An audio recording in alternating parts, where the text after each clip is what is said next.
justement, j'ai de la question. Justement, on va enchaîner. Est-ce que c'est la victoire de Zizou? Bah justement, c'est là où je voulais en venir. C'est-à-dire que si tu regardes, on me dit est-ce que c'est une victoire méritée? Après, je vais te parler tout de suite de Zizou. On va embrayer direct sur Zizou. C'est une victoire méritée. Pourquoi? Sur la première mi-temps, le Real, il leur marche dessus. Si Valverde met son but, il n'y a plus de sujet. Ensuite, ce qui se passe, c'est que Zizou, on dit au bout d'un moment, on dit pourquoi? Et genre, Moïse, il a dit les changements de Zizou en seconde mi-temps. Mais justement, en fait, en seconde mi-temps, ce qu'il a voulu faire, justement, c'était de leur donner. C'est lui qui a choisi tactiquement même sur la première mi-temps, il laisse le ballon au Barça. C'est lui qui choisit de jouer en contre. Les buts que le Real a mis, ils les ont tous mis en contre. Les occasions qu'ils ont eues, celles que Vinicius, où au bout d'un moment il y a de l'eau dans son cerveau et qu'au lieu de faire une passe, au lieu de mettre une bonne passe, au lieu de tirer, il fait une passe. C'est à cause de ça aussi. On les a toujours eu en contre. Il a bien étudié le Barça, sauf qu'après le Barça, ils ont eu leur frappe à la fin. Mais pour moi, c'est clairement la victoire de Zidane, parce que Zidane là-dessus, sur la compo au départ, moi quand je vois la compo au départ et que je vois qu'il met Valverde, franchement, c'est une junée. Parce que je me dis, moi je croyais qu'il allait mettre Asensio, je vois qu'il met 4 milieux. C'est pas habituel de la part de Zizou. Si c'est un autre coach qui fait ça, si c'est Guardiola qui fait ça, quel visionnaire. Si c'est Bielsa, il avait étudié le Barça, il savait, il a lu dans la tête de Koeman. Quand c'est Zizou, il a que l'animal qui est à sa droite. Non, moi je suis pas d'accord. Tu peux le citer. Moi je pense qu'au final, je sais pas pourquoi les gens, ça leur brûle autant les lèvres de reconnaître que Zizou est un bon tacticien. Thomas, mon ami. Toi, l'expert, le spécialiste de la Casablanca, dis-nous tout. Est-ce que c'est une victoire? Est-ce que c'est la victoire de Zinedine Zidane? Mais évidemment. Mais avant de répondre à ta question, il faut savoir que quand il était adjoint d'Ancelotti, c'était lui qui s'occupait personnellement de la tactique, des points faibles adverses. Donc déjà, tactiquement, le gars est rodé, si tu veux. Et puis là, il joue avec une équipe B contre le Barça. Je sais pas. Ah, t'es dur là quand même. Mais il a raison quand même. Ouais. Nacho, Militao, Lucas Vazquez qui sort. Avec une défense B. Une défense B. Une défense B. Et Ferland Mendy, il est titulaire. Mais il a personne devant. Attends, à la fin, t'as Odriozola, il fait rentrer Mariano, il y a Isco, il y a Marcelo. C'est quand même une équipe B sur le terrain à la fin. Non, mais on a l'impression que ce Classico, il t'a enjaillé, ce Classico. On a l'impression que t'as pissé sur le Barça, là. C'est ça. Non, écoute, j'étais très inquiet quand Zidane a fait 3 changements à la fin. Bon, évidemment, il préparait la C1, mais j'ai trouvé ça limite insultant vers le Barça quand même.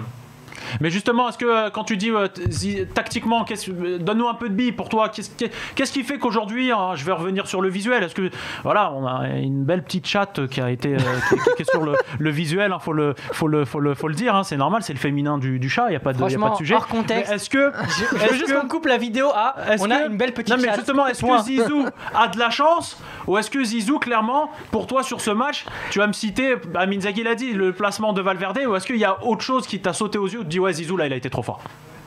Bon, déjà il y a son milieu de terrain qui est revenu à un niveau extraordinaire. Casemiro, Kroos, Modric, déjà t'es obligé de le signaler. Et puis Valverde, c'est un joueur qui va te casser des lignes, qui va perforer le milieu de terrain. Et sur le premier but de Benzema, c'est à cause de lui que le Real marque. Et puis après, bien sûr, Zidane dépend quand même cette année d'un Benzema qui est hors du commun. Quasiment 20 buts en Liga, il réussit tout, donc ça aussi il faut le signaler. Amida, est-ce que Zizou pour toi c'est le meilleur entraîneur du monde aujourd'hui? Attention à ce que tu vas répondre, Amida. Tu dois retourner au bled. Objectivement. Non, mais là, comment ça, objectivement? Attends. Tu dois retourner au bled. T'as habillé en vert. Objectivement, avec l'accent kabyle, frérot. Objectivement. Bien sûr. Non, pour moi, oui. Franchement, il est monstrueux. Et je trouve que, comme tu disais, Amine, on met pas assez en avant son côté tacticien, etc. Il est sous-coté en fait. Pour moi aujourd'hui, Zidane en tant qu'entraîneur est sous-coté. Tu comprends la pression médiatique toi sur Zizou, Moïse, ou tu dis vraiment qu'aujourd'hui... Il a avancé au bâton toute la saison. En fait, moi, si vous voulez les gars, moi je respecte... Je fais un préambule parce qu'il faut le faire avec Zidane. Et je fais un préambule en le disant, ok, tout ce qu'il fait c'est respectable, c'est un homme incroyable, un entraîneur incroyable, tout ce que tu veux d'incroyable. Mais après, il faut pas non plus basculer dans l'autre extrême. Ça veut dire que là, on est en train de juger au résultat. Le match... Entre nous, il a 2 doigts à une barre. Ouais, mais c'est ça les grands champions, moi. Oui, alors attends, Amine. Non, mais ce que je veux dire, c'est que. Non, juste après, je te laisse. Moi, ça me fatigue avec Zidane. Quand c'est Zidane, c'est toujours. Quand c'est. Tous les matchs, ils basculent. Amine. Regarde, tous les matchs, ils basculent. Ferguson, ça bascule aussi en 99. Évidemment. Sur 2 buts. Évidemment que ça bascule. Pendant 89 minutes, le Bayern le mange. Au bout d'un moment, c'est que quand c'est toujours Zizou, on est toujours là. Amine, on dit la même chose pour Deschamps, on dit la même chose pour Guardiola, on dit la même chose pour tout le monde. Je vais terminer et tu vas être d'accord avec moi. Regarde, Zizou, regarde, c'est comme Zizou. Regarde, depuis qu'il est est arrivé au Real Madrid, c'est comme quand tu vois quand les copines meufs les copines moches de ta meuf, elles veulent te bouger, tu vois. Elles sont là en train de dire ouais, dégage, vire-le, dégage-le. Bah là avec Florentino Pérez, la cour de Florentino Pérez, toute la journée c'est comme la copine moche. Dégage-le, vire-le, bouge-le. Ils essaient à chaque fois de le virer et les pauvres ils ont tellement le seum parce qu'ils n'arrivent pas à le virer. Le mec juste un mec qui a gagné 3 Ligues des Champions. Amine, on parle. Bielsa, Guardiola, qui Zizou les frères. Non mais Amine, on a bien compris la déclaration d'amour à Zinedine Zidane. Non mais on a l'impression qu'on parle de ton daron, frérot. Mais non, c'est pas ça, c'est qu'on dirait à chaque fois, on dirait. Non mais on a l'impression on parle de ta famille, frère. C'est pas ça. Non mais juste l'analyse. Non mais l'analyse objective. Heureusement que j'ai fait un préambule en disant c'est un entraîneur exceptionnel, extraordinaire, etc. Heureusement que j'ai fait un préambule. Parce que malgré ce préambule. Donc on a le droit de rien dire sur Zidane. Non, c'est pas ça. Tu vas dire ce que c'est le Ramadan. Si je parle de Zidane, je dois manger une date. Qu'est-ce que je dois faire, frérot? Moi, je dis juste que sur Zizou, les gens, faut qu'ils arrêtent avec en dire. Pourquoi ils glorifient certains autres entraîneurs? Non, mais pourquoi alors? Expliquez-moi. Expliquez-moi pourquoi vous glorifiez Guardiola et pourquoi vous dites que Zidane, quand il fait des trucs tactiques, il ne vous dit rien. Amine. Expliquez-moi. D'accord. Je peux reprendre la parole ou pas? Non, mais. Bois ta bouteille d'eau. Non, Zizou, il n'y a pas de souci. Zizou, ça défoule les passions. Zizou, c'est la bombonera. Zizou à lui tout seul. Il n'y a pas de souci sur ça. Maintenant, objectivement. Moez King, il a le droit d'avoir son petit avis, frérot, ou son grand avis. S'il te plaît, Moez, franchement, objectivement, est-ce que Zidane, tactiquement, c'est un monstre? C'est pas un monstre, c'est un bon tacticien, mais c'est pas un monstre. On va refaire le match de dimanche, c'est samedi soir, pardon.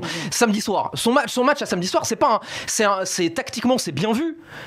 Mais qu'est-ce qu'il fait? Il contre le jeu du Barça. C'est pas un jeu il produit pas quelque chose face au Barça. Il bloque le Barça et il y va. Et moi, c'est vrai que, par définition, même si je ne fais pas un jugement de valeur, mais pour le tacticien, oui, c'est un bon tacticien, il y a rien à dire. Mais un excellent tacticien, pour moi, c'est celui qui arrive à créer le truc qui va imposer son schéma à l'autre. Zizou, non mais je vais aller plus loin. Est-ce que Zizou, comme Deschamps, il a de la chance? Mais non, il a de la réussite, il la provoque. Il la provoque. Bon, la réussite, c'est pas un faux débat. L'animal et tout, on en a rigolé. Mais pour moi, là où je rejoins Amine, c'est que la réussite, quand tu l'as tout le temps, la bonne étoile, c'est qu'à un moment donné, tu l'as provoqué. Mais au-delà de ça, là où je veux en venir, c'est que on va pas non plus se reposer que sur le résultat. C'est-à-dire que c'est pas de la science-fiction. Là, on parle pas d'une action qui arrivait à la 45e et on sait pas ce qui se passe derrière. On est à la 92e ou à la 93e. T'as une frappe qui va sur la barre, elle fait une barre et elle sort. Si elle va à l'intérieur, est-ce qu'aujourd'hui, on dit la même chose? Moi je te dis non. On va dire Zidane, il a perdu son match, il s'est trompé dans ses changements et il a fait n'importe quoi sur la fin et il a perdu un match qu'il aurait dû garder. Moi c'est ça que je dis. Saïd, moi j'ai une question. Vas-y. Est-ce que t'es Florentino Pérez, tu signes Zizou à vie? Attention à ce que tu vas dire. Non, je le signe pas à vie. C'est le foot. Tu peux pas signer un entraîneur à vie. Et le foot, ça va trop vite. S'il commence l'année prochaine à pas avoir de résultats, il va être soumis aux mêmes règles que tous les coachs qui sont passés avant lui et qui passeront après lui et dans tous les clubs. Et ces règles à lui d'ailleurs. Parce qu'il les a subies malheureusement. Alors juste une chose sur l'intervention de Moez. Tout à l'heure, il disait l'animal, il a un nom. Et quand c'était à son tour de parler, il a dit l'animal. Mon gars, on fait attention. Alors, ça, c'est la première chose. On a déjà une séquence qu'on va isoler avec Alex. Je me suis dit deux séquences. À un moment donné, si on peut plus donner le appeler un chat d'un voilà, on peut plus appeler un chat un chat. Si vous avez l'esprit tordu, moi j'ai pas l'esprit tordu. Une chatte une chatte. Voilà, c'est tout. Le Ramadan, c'est demain. La deuxième chose, c'est que moi je suis relativement d'accord avec Moez, un peu une populaire opinion, mais vu la réaction d'Amine, parce qu'il est pas très loin de moi, là je commence à avoir peur de dire ce que je pense. Vas-y, tu peux y aller tranquille. Non, Zidane, c'est un grand entraîneur, il y a aucun doute là-dessus. Pour avoir gagné 3 Ligues des Champions, il n'y a pas de débat sur ça. En revanche, moi ce qui me gêne, c'est qu'aujourd'hui, dire qu'un entraîneur est un grand meneur d'hommes, on prend ça pour une sous-qualité.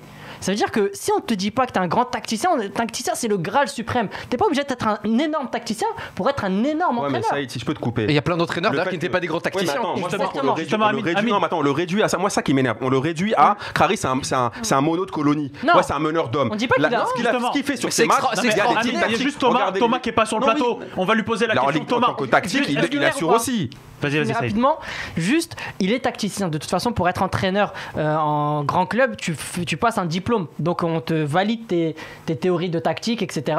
Donc, il n'y a pas de souci. Bien sûr qu'il sait contrer un plan de jeu, il sait en créer un, il sait s'adapter, etc. Mais c'est pas sa qualité première. C'est juste ça qu'on dit. C'est que lui, sa grande force, elle passe par son discours auprès de ses joueurs et ses joueurs s'arrachent plus parce qu'il a cette aura. Maintenant qu'il a un côté tacticien, c'est vrai. C'est minimiser son travail, moi, je pense. Mais non, moi, je pense que c'est minimiser son travail juste en disant c'est un meneur d'hommes, Crary. Alors justement, Thomas, quel est ton avis? S'il te plaît, Thomas, quel est ton avis toi sur Zizou? clairement. Moi, je pense que Zidane est un entraîneur un peu caméléon, c'est-à-dire qu'il peut faire jouer son équipe dans des phases de possession. Il peut faire jouer ses équipes en contre-attaque. Ses équipes savent un peu tout faire. Seulement Zidane, il va pas te jouer comme Guardiola. Il va pas t'inventer des schémas tactiques en 2-2, 3-2 ou je sais pas quoi. Du coup, on va pas dire que c'est un génie de ce côté-là. Et puis, dans le vestiaire, mais quelqu'un d'autre que Zidane, je suis pas sûr que ça marche. Parce que gérer des stars, c'est hyper compliqué et c'est souvent sous-estimé. Donc aujourd'hui, tu me dis, tu fais venir un Nagelsmann, je sais pas quoi, ben, fais-le venir au Real, je suis pas sûr qu'il réussisse parce qu'il y a ce côté aussi de gérer les égos qui est très compliqué dans des clubs comme le Real, le Barça, etc. Mais Zidane, tactiquement, il est sous-estimé, oui. Mais est-ce que toi, tu es content aujourd'hui, en tant que fan et supporter du Real, d'avoir Zizou sur le banc de touche du Real ?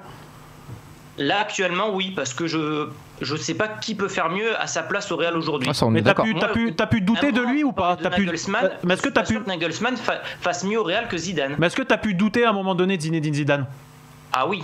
Ah oui, non, mais ça m'empêche pas de douter de lui. Moi, des fois, je le sentais fatigué en début de saison. Mais bah voilà, il a su se remettre en question. Il y a eu beaucoup de blessures. On parle de 54 blessures au Real quand même. Je veux dire, le gars n'a pas de chance aussi, tu vois. Donc, Thomas, il a quasiment jamais son équipe titulaire. Hein. Et Thomas, et j'ai une question pour toi. Est-ce qu'il n'a pas avancé aussi un peu au bâton, désolé du terme, cette saison ? C'est-à-dire que est-ce que c'est pas aussi la menace sur son poste qui fait que, à un moment donné, il a fait peser une certaine pression, il a un peu changé ses méthodes, il a fait confiance à d'autres joueurs. Alors c'est vrai qu'à un moment, quand il a eu la pression en début de saison, il a refait confiance à son milieu de terrain historique, exactement, Kroos, Casemiro, Modric, alors qu'au début de saison, il avait tendance à pas les faire jouer.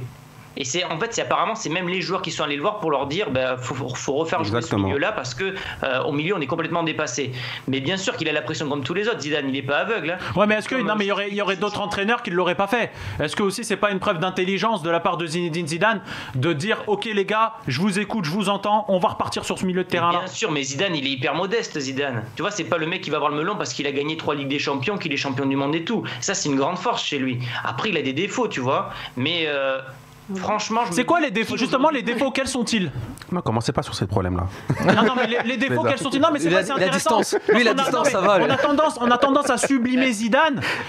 Parce que voilà, on est français. Bon, bref, on connaît la carrière de Zizou. Et aujourd'hui, c'est vrai qu'il a gagné 3 Ligues des Champions. Aujourd'hui, c'est un constat. Mais bien évidemment, il a des défauts. Quels sont-ils ? Aujourd'hui, je t'aurais dit qu'il jouait tout le temps en 4-3-3. Aujourd'hui, il arrive à changer de système tactique. On le voit jouer en 3-5-2, ça n'arrivait jamais avant. Donc là aussi, tu vois, c'est une remise en question.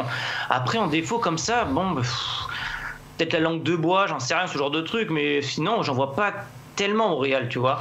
Après, il faut qu'il confirme ailleurs, tu vois, c'est un peu comme Guardiola. Est-ce qu'il va aller un jour à la Juve, en équipe de France ? On verra, tu vois. Là, il est dans son cocon au Real aussi, tu vois, ça aide. C'est clair.